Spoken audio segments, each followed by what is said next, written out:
in the functional medicine arena. I recently had a patient that came into me with symptoms that she thought had MS or multiple sclerosis. MS is really one of the more classic autoimmune disorders.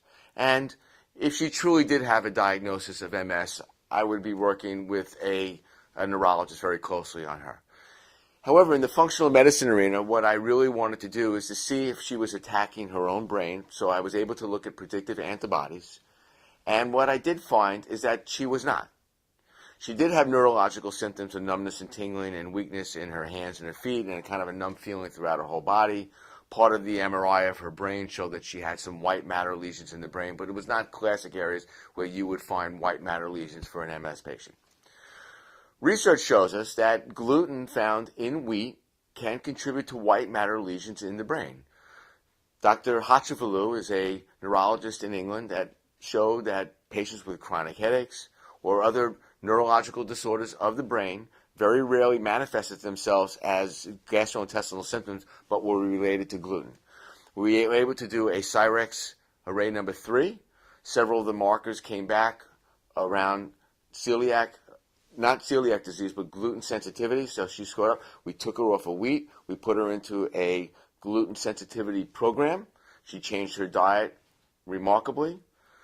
On a cervical MRI, she did have a herniated disc, so we were able to do chiropractic work, including spinal decompression, and within a 7-week period of time, 99% of this patient's symptoms have disappeared.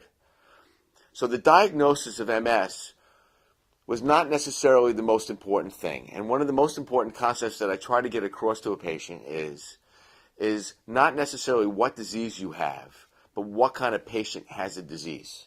So what we really want to do is to fix the terrain, clean up the diet, fix any of the insufficiencies that we saw. So we saw issues around increased intestinal permeability. We saw issues around gluten. We had some cross-reactivity foods around quinoa and potato that were also involved. And she came back with predictive antibodies against connective tissue, but not against neurological tissue.